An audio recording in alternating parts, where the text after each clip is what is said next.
Para personas inquietas, Capital Radio. El remate, con Miguel Ángel González Suárez.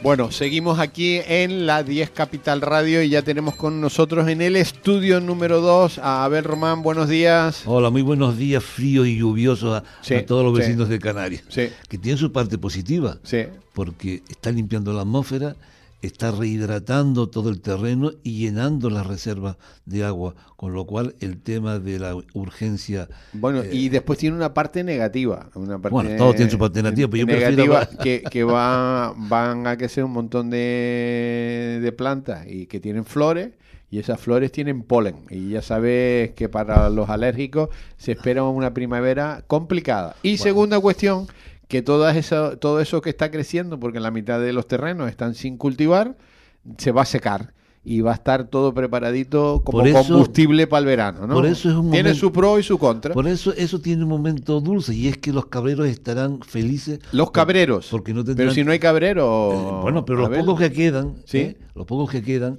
van a tener todo ese pienso gratis. Sí, pero tú sabes que en Tenerife las cabras no pueden estar por ahí, por los montes. En Gran Canaria sí.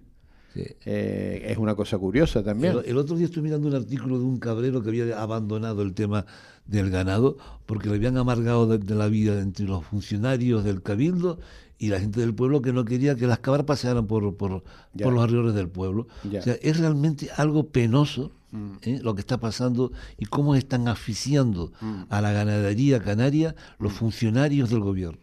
Porque son a mí me cuentan lo que ha pasado con la burocracia y cómo los maltratan, y es horroroso.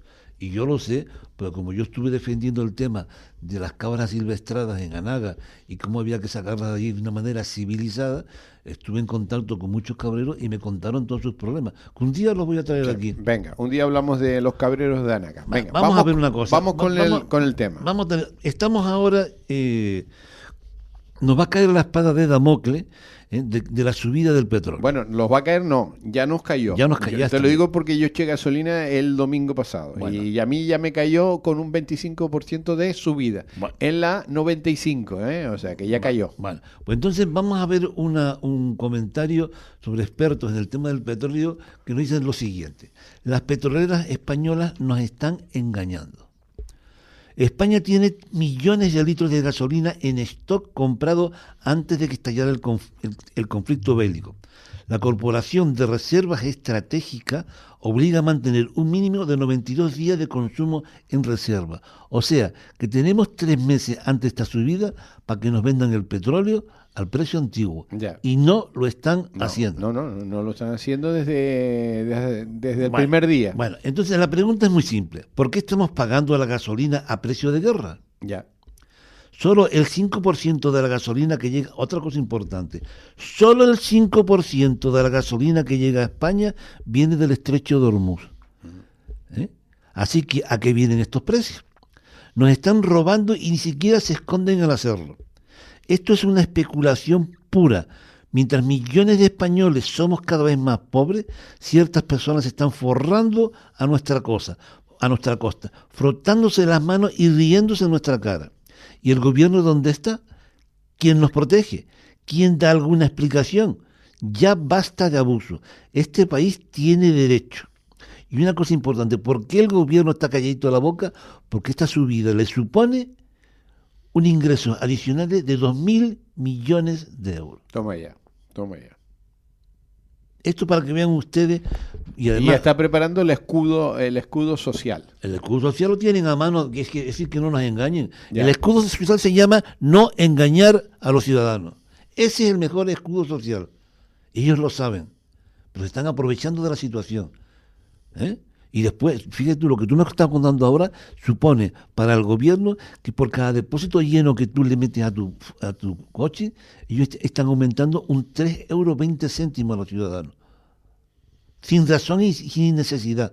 porque la guerra dentro de poco va a acabar. Bueno, lo de acabar yo no lo tengo claro. Sí, sí, yo ya, no lo ya- tengo claro. ya está, ya está en las bocadas, ya la bolsa ha empezado a subir, porque la mayoría de todas las infraestructuras militares de Irán están destruidas y van a seguir haciéndolo, y solo falta ahora el tema de si van a terminar de liquidar al tema político en Irán, que vamos a ver si lo hacen. Y aquí también quería yo enlazar con algo muy importante, con el tema este de no a la guerra, etcétera, etcétera, ¿no?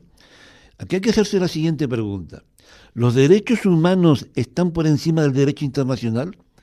Y derecho humano es el derecho de un ser humano a no sufrir innecesariamente. Y en este caso hay un gobierno dictatorial y criminal que es Irán, que está matando a sus conciudadanos, y la última evaluación son 4.000 personas por manifestarse, que lo recibieron a tiros. Y aquí estamos diciendo que hay que dejarlos que sigan matándolo. ¿Esto dónde se ha visto? A un delincuente cuando delinque se le priva de su derecho constitucional, que es privándolo de la libertad. ¿Qué pasa? ¿Está mal? ¿O a un delincuente se le pega un tiro y se le mata cuando pone en peligro a otra persona?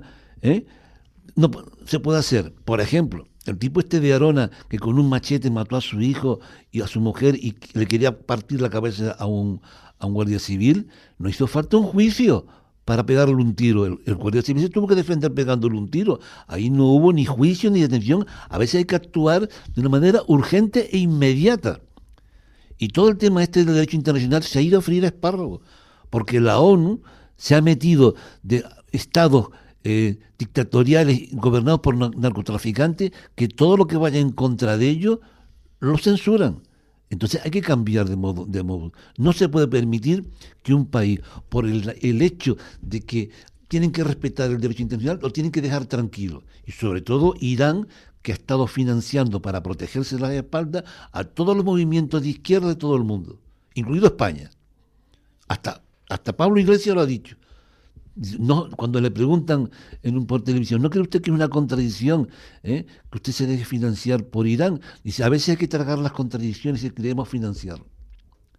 Entonces vamos a tener un poco en cuenta lo que está pasando, y sobre todo lo que está haciendo Sánchez no es un tema humanitario, está buscando una solución y un beneficio personal electoral en España, atacando a Trump y atacando el tema de la guerra. Ya von der Leyen, ha habido declaraciones de ella, que tiene un problema en Europa, que son el húngaro, Orbán, y Pedro Sánchez, que siempre que ella propone un tema en Europa, siempre el Orbán creo que se llama, y Pedro Sánchez lo miran en términos electorales de su país, sin importarle nada el tema europeo. Entonces, hay que tener en cuenta esto para que no dejarse engañar por esta gente que solamente busca su interés personal, importándole un pito el sufrimiento de los demás. Peor todavía. Tú sabes, esos negociantes, esos comerciantes que se lucran del sufrimiento humano de las guerras. Pues esto es lo que está haciendo Sánchez. Lucrarse electoralmente del sufrimiento de otras guerras sin importarle un pito el sufrimiento. Como el tema de Gaza, como el tema de Irán, etcétera, etcétera. El tema de Venezuela, el tema de Cuba, que por cierto, son dictaduras de izquierda. A la izquierda las dictaduras los ven de una manera, a las de la derecha otra. Las dictaduras son malas de un lado y de otro, no solamente las que a ti te convienen. Y esto es una hipocresía enorme. Y hay que coger y quitarnos la vela de encima, porque esto no se puede tolerar. Bueno, este es el primer tema de hoy, y hoy vamos a pasar a un tema más local. Bueno, local. El tema, el otro día, en el pleno del Ayuntamiento de Santa Cruz, en sesión ordinaria, se aprobó la supresión del actual calendario regulador del servicio público del taxi. Todos ustedes, supongo yo, que habrán pasado por el sufrimiento de estar buscando un taxi y pasa 5 minutos, pasa 10 minutos, pasa 15 minutos, pasa media hora, y al final tiene usted que desistir de tomar un taxi porque no aparecen por ningún lado. Y ya no digamos cuando son días de fiesta, por la noche o barrios extremos. Entonces, ¿qué pasaba? Que aquí habían 1.300 taxis más o menos, y se rebajaron por quitar la licencia a unos... Estaban en 700 y algo. 700. Pero con una particularidad, y es que de esos 700 y pico taxis, los días pares trabajaban la mitad y los días pares trabajaban la otra mitad. Con lo cual, en vez de 700 taxis tenemos unos 300 taxis aproximadamente, quitando de esos 300 los que están enfermos, los que no pueden, los que tienen alguna cosa, que no trabajan. Entonces, el servicio público ha dejado de ser un servicio público eficaz.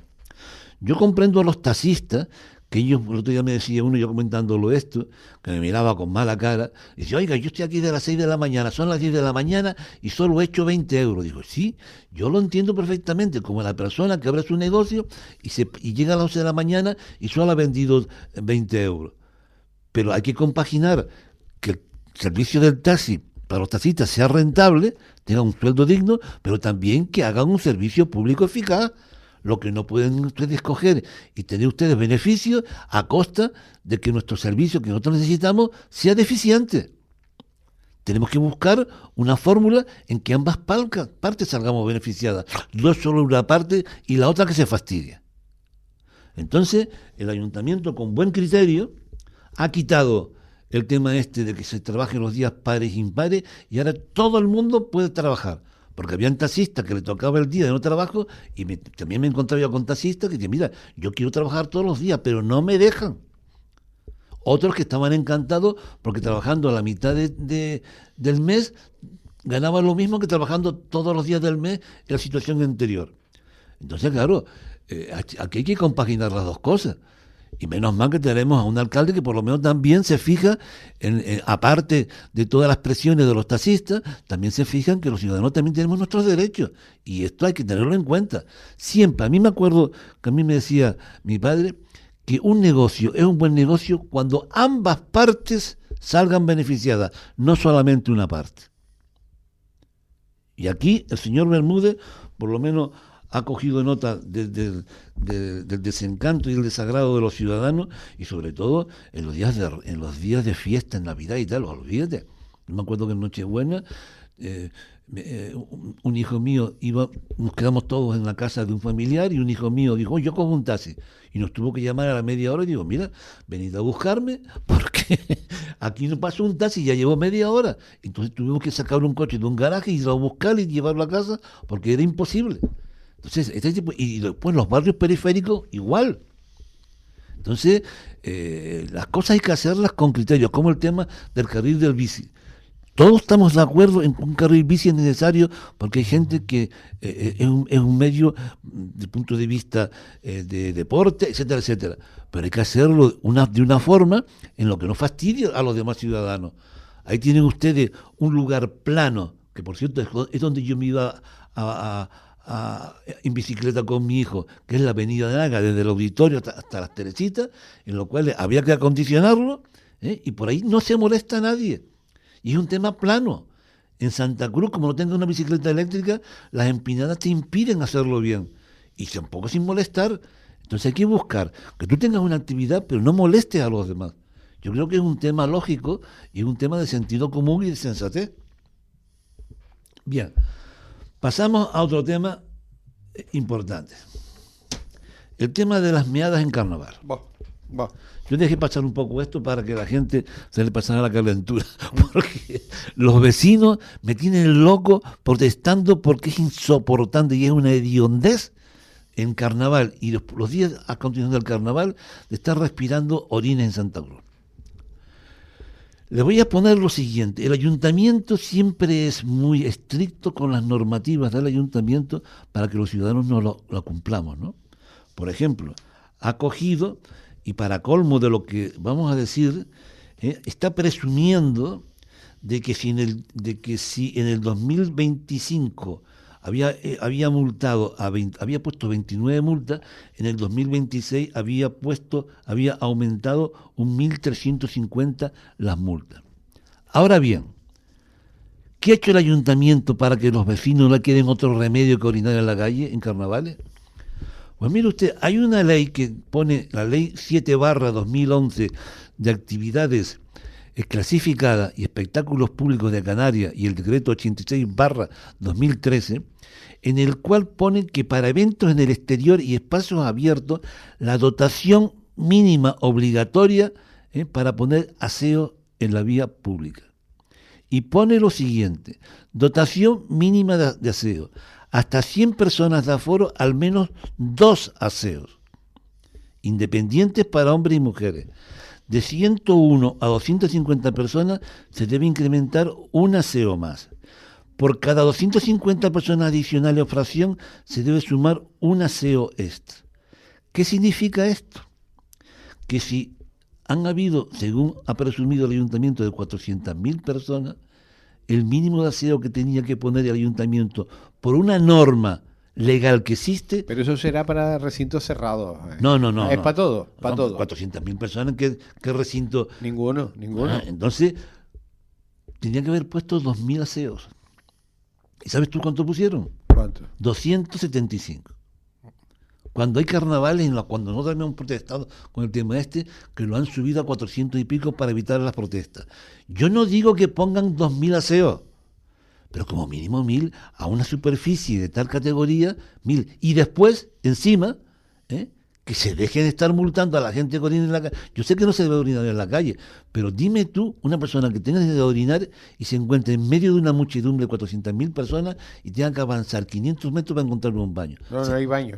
Se mea encima. No, solo hay baños públicos, nada más. Entonces, y después los bares, ¿qué es lo que hacen? Eliminar los váteres. Sí. Porque en esa circunstancia los váteres se los destrozan.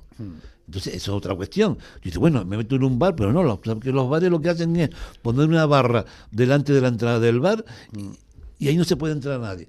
Entonces, vamos a ver si el ayuntamiento tiene un poco más de consideración y ya que él no cumple la ley, como pasó con el carril-bici en la calle del Pilar, que es inaudito que el ayuntamiento no dé ejemplo de cumplir la ley y que después nos exija cumplirla, que tenga un poco más de sensatez y un poco más de cordura, ya que no pone los baños adecuados en unas manifestaciones de esta categoría, por lo menos que tenga un poco la manga ancha en estar poniendo encima multa a los vecinos. De todas maneras te digo una cosa, ¿cuántas multas se pusieron? 1.000. Han subido 1.000, vamos a ver, en el 2025 pusieron 2 multas, y en el 2026 29, y para que vieran... 29 multas en el 2026. Sí. Bueno, eso es nada. Nada, eso no es nada. Pero lo peor de todo es que presume de haberlas puesto. Dice, Sí, pero hemos eso no es aumentado nada. un Tú pones un 1.350. guardia en la calle que tú quieras, en la que tú quieras, y le dice, mire, siéntese usted aquí tranquilo y no haga nada, no solamente apunte a todo el que está orinando en la calle. Bueno, y ese día en la calle en 8 horas pone 8.000 multas. 8.000 multas. Sí, pero es un poco restregarte en las narices algo que tienen que tener en consideración. Ya que ellos no cumplen, que tengan un poco de comprensión. Mira, en el Parque de Centenario había un guardia, había 2 tipos de guardia. Aquel que se escondía detrás de un árbol y cuando te veía que parabas en doble fila para comprar el pan o el periódico en las casas amarillas, apuntaba a distancia del coche y te ponía la multa. Y después estaba el otro, que sabiendo que eso no estaba permitido, llegaba y dice, oiga, ¿qué va a hacer usted? Mire, voy a buscar el pan. Y dice, bueno, hágalo rapidito porque aquí no puede usted estar. Y no le multaba. Esas son las 2 tipos de guardia que hay que tener en Santa Cruz. No, uno que es preventivo, que dice, señora, ahora el caradura que coge, pone el coche en doble fila y se da una vuelta y se pega media hora en el parque dando la vuelta al perro, eso no. Pero cuando son temas, hay que uno que tener una cierta consideración y manga ancha razonable. Nos quedan 3 minutos, a ver. Bueno, vamos a ver. Estamos hablando del tema del aumento de los sueldos de los empleados, de las personas que trabajan, que ahora el sueldo está en 1.221 euros, 37 euros más que en 2025, lo que equivale a unos 17.000 euros al año. Pero ¿qué ocurre con el tema este? Yo estoy de acuerdo en que hay que aumentarle los sueldos a todo el personal, porque la vida no lo permite. Vivir con sueldos de miseria no es un sueldo, no es vivir dignamente. Pero también hay que tener en cuenta que la persona que lo paga tiene unos gastos que le hacen inviable contratar a personal. Por ejemplo, los empleados autónomos que tienen a su cargo empleo del sector agrícola y doméstico han dejado de contratar a 36.000 personas el año pasado, en los últimos 7 años.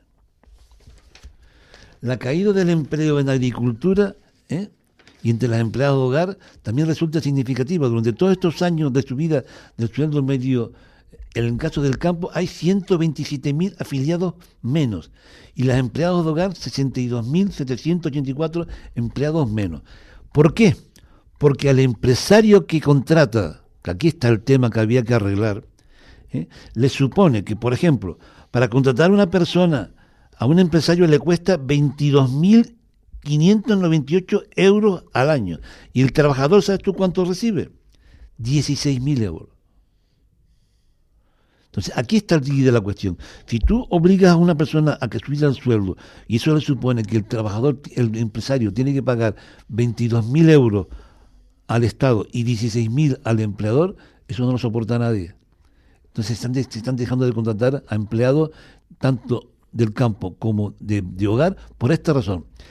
El gobierno tiene que coger y aumentar el sueldo, y eso los empresarios estarían de acuerdo, pero tiene que tener consideración con lo que le cobra al empresario. O sea, paga más el empresario a Hacienda que el sueldo de un trabajador. Y aquí está el quid de la cuestión. No se puede permitir esto. Y está provocando un paro en un sector en los cuales están muy necesitados la gente. Entonces, vamos a ver si tenemos un poco de consideración, un poco de cabeza por parte de... Pero ¿qué ocurre? Que la Yolanda Díaz, este tipo de medidas, las hace con fines electorales sin tener cabeza de lo que está haciendo. Porque si vamos a ver, aumentamos el sueldo, que estoy de acuerdo, pero esto va a suponer unas cargas al empresario, sobre todo al pequeño, insoportables. ¿Qué hace el empresario? Pues no contrato. O contratas en negro. Como hace el gobierno con los médicos que contrata en negro las guardias de los médicos de 24 horas que no les paga la seguridad social, que eso es inaudito. Entonces hay situaciones en las cuales hay que explicarlas porque solamente se explica de parte y la otra parte no la dejan explicar, porque me decía, pero vamos a ver, pero ¿por qué? ¿Qué problema hay en que se le aumente? Porque 1.200 euros, cuando el sueldo medio está sobre los 2.000 euros, sobre los 1.700 euros en España, y los sueldos de 900, 1.000 eran sueldos indignos. Eso no lo puede soportar nadie. Y más estando los alquileres a 700 euros. No, a 700 no hay alquileres. Bueno, pongo eso por... A 1.000 y a 1.100 están los alquileres. Imagínate tú, y el sueldo mínimo está en 1.200, ¿dónde vive la persona? Abel, se nos acabó el tiempo. ¿Se nos quedó algo en el tintero, No, Abel? hoy he podido hablar todos los datos. Hoy tenemos todo el programa, todo el guión, lo hemos cumplido. Bueno, Abel, hasta la semana que viene. Hasta la semana que viene y un saludo cordial a todos los vecinos de Canarias. El remate, con Miguel Ángel González Suárez.